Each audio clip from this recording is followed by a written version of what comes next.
Salve pessoal, Eric aqui.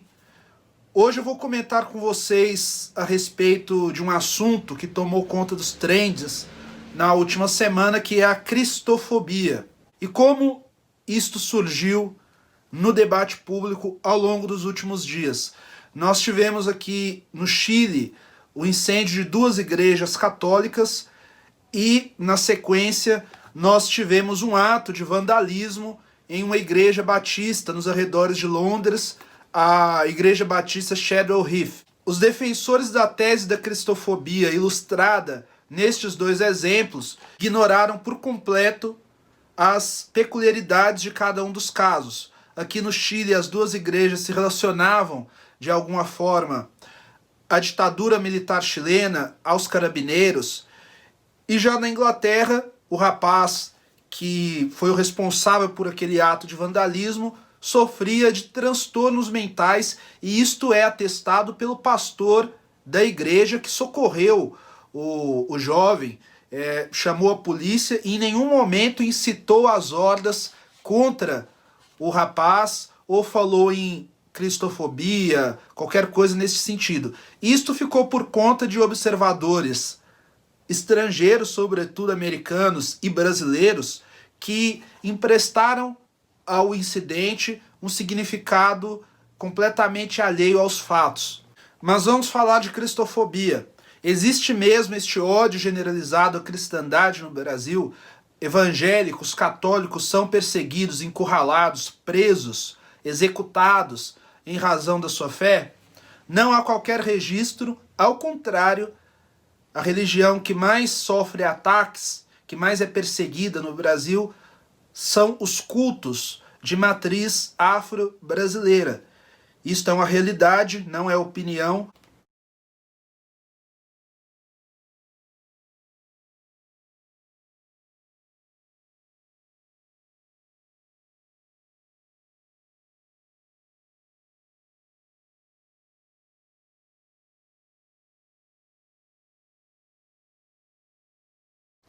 Para além do engano e da histeria, nós temos mãos que balançam o berço e que fomentam este discurso. De acordo com pesquisas feitas por vários canais como Meteoro, que fez um vídeo muito interessante tratando desta questão, a primeira vez em que este termo aparece no noticiário é na boca do deputado federal Marco Feliciano. Isto por si já ilustra qual é o assunto aqui. Quem defende a tese da cristofobia, basicamente são três grupos. De um lado, nós temos fundamentalistas religiosos. Do outro lado, nós temos os pregadores da prosperidade, os vendilhões do templo, os mercadores da fé. E há ainda um terceiro grupo, que são políticos, que se utilizam desta retórica dos medos e das crenças fundamentalistas desta parcela da população para empreender planos políticos. O que temos, portanto, é uma ação conjunta, uma simbiose entre estes três setores.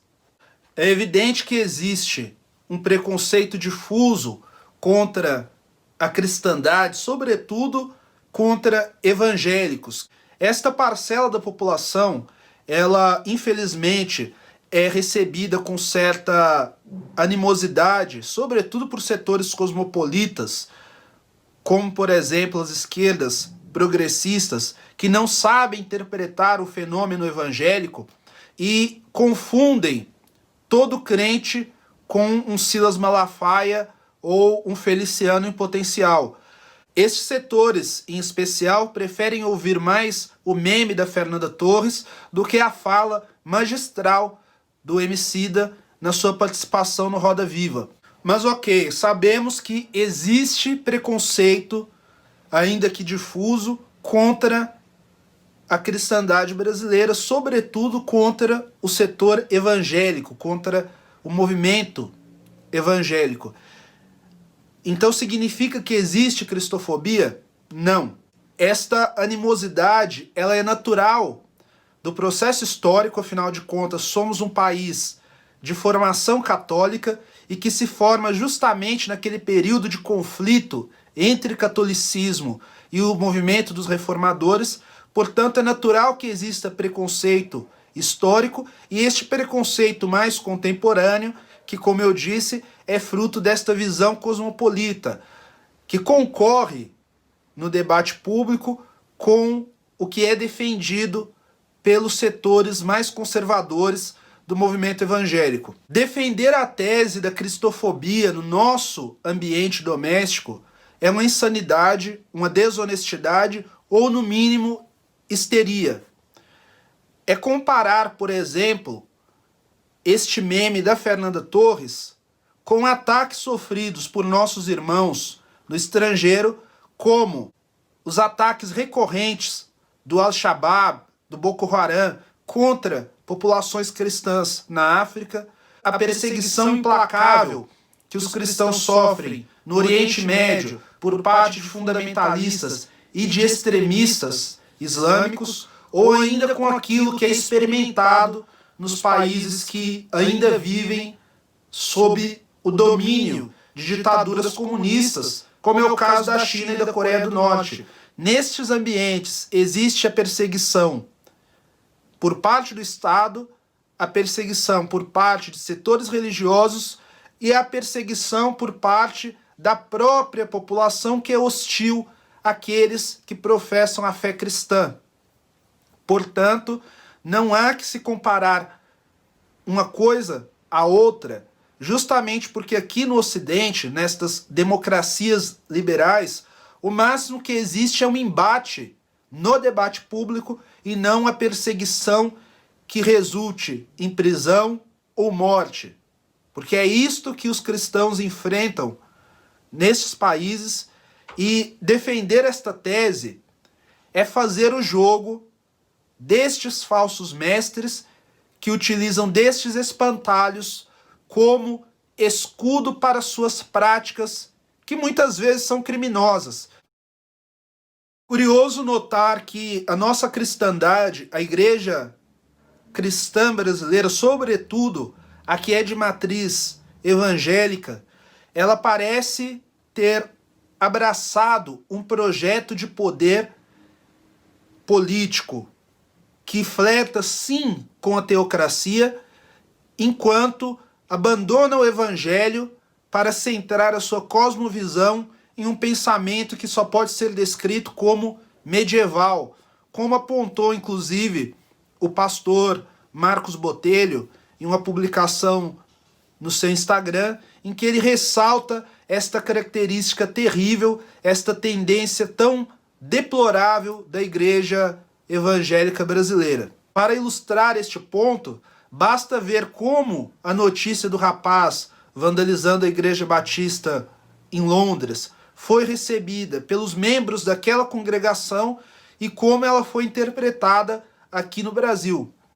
Enquanto o pastor James Thomas, da Igreja Batista de Shadow Heath, interpretou aquilo como uma fatalidade, lamentou o estado mental daquele jovem que sofria de transtornos, e isso foi confirmado tanto pelo pastor quanto pelas autoridades policiais. Segundo o pastor James Thomas, a igreja, a sua congregação, ficou consternada com o episódio, mas que felizmente ninguém se feriu e o jovem pôde ser socorrido. E é claro que a sua igreja continuaria a servir a comunidade e que eles iriam orar por aquele rapaz. Os bolsonaristas aqui no Brasil, os pastores que são servos de Baal, eles não pensaram em nenhum momento em orar por aquele rapaz. Antes, preferiram espalhar mensagens de teor xenofóbico, apontar para a origem árabe, talvez islâmica, da família daquele garoto. Ou seja, pregar a desinformação, o medo e a mentira. O pastor James Thomas optou por agir de acordo com o evangelho e não de acordo com a pregação demoníaca da extrema-direita ao redor do mundo. Para encerrar este vídeo, eu cito duas passagens do evangelho. Você encontra estes 2 versículos no livro de Mateus. Para encerrar este vídeo, eu cito 2 versículos do livro de Mateus. Um deles, o 10:22, diz que sereis odiados por todos por causa do meu nome, mas aquele que perseverar até o fim, esse será salvo. O outro versículo está no capítulo 7 de Mateus, versículo 15, que diz: acautelai-vos, porém, dos falsos profetas, que vêm até vós vestidos como ovelhas, mas que interiormente são lobos devoradores. Eu acho que a reflexão mais importante a respeito disso é que sim, a igreja será perseguida, mas que toda perseguição já é esperada, porque representamos uma oposição a este projeto de mundo caído. O cristão não pode esperar ser adorado ou possuir o poder terreno quando nós sabemos que não somos cidadãos deste mundo. Eu espero que você tenha gostado deste vídeo. Peço que deixe seu comentário. Se não for inscrito, se inscreva. Siga também nas redes sociais. Por enquanto é só. Até.